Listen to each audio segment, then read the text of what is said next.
A rights group, International Alert Nigeria, in collaboration with Borno State Ministry of Information and Internal Security, have developed a comprehensive framework that seeks to address violence, injustice, and criminality in the country. The country director of International Alert Nigeria, Paul Nyulaku, made this known at a two-day workshop in Abuja on addressing patterns of violence, justice, and criminality in Nigeria. Nyulaku, who called for a collaborative effort to address these issues of violence and insecurity, says there is need to identify and resolve issues peculiar to certain regions of the country. We are hosting this event with the Borno State Ministry for Information and Internal Security.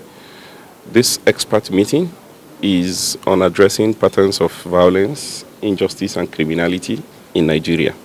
It's the second edition. We had the first one in February this year, and it's really interesting that now we have convened the commissioners and advisors of security across the country. The overriding objective of this meeting is that we identify very key resolutions of what's going on in different regions of Nigeria, because working in silos is actually counterproductive.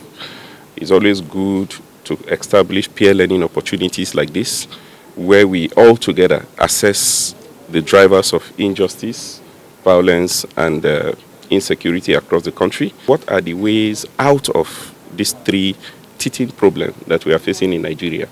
Whether you talk about amnesties or you talk about using a kinetic or non-kinetic approach, or actually increasing access to justice in communities whose rights have been violated, all these different approaches are being tested in the different geopolitical zones, and we want to pull all these ideas together. We want to hear what's happening to vigilantism across the country, how they're able to manage it, how we'll better regulate what they do, and ensure that it doesn't do harm and contributes to peace and stability. The city of Maiduguri is safer than Abuja, and that is correct. The rural areas, we are still working with regards to resettlement of IDPs. How so, sir? We can't give deadline, but for the rest of the year, we are... how is it safer than Abuja? It's safer in terms of security, it's safer in terms of movement of people, and also our security agencies are on top of their games, and the rate of kidnapping, the rate of urban crime is lower in Maiduguri than in Abuja, and that is a fact. We are planning, in the light of the outcome of this workshop, to establish the Northeast commissioners and advisors on security, the Northeast. But this is subject to the approval of the relevant authorities. We have done so many things different. The first one is that we sat down and did a deliberate development planning, 25-year development plan and 10-year, 7-point strategic transformation initiative. The budget process of Borno said the project pronouncement, project planning, everything is in the light of the development plan, 25 years. And we are 3 years into the development plan. In 25 years, Borno State is going to be the best state in the federation, comparable to, even outside countries. Media is, is still trapped in the old narrative of Borno, being the home of insurgency, some of our local governments under insurgency. All this has changed. Our 27 local governments are fully controlled by the federal forces.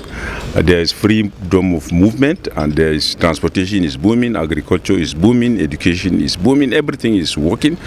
This narrative needs to be carried by the media.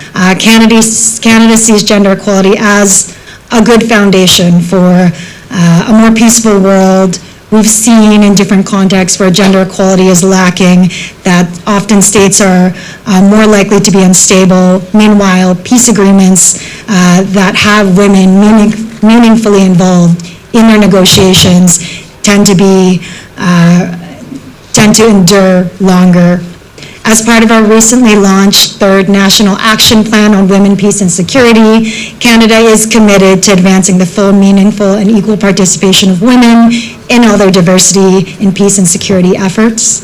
Here in Nigeria, we are pleased to have supported efforts of our partners to localize the UN Security Council Resolution 1325, to engage men and boys as critical allies in the fight for gender equality, peace, and security.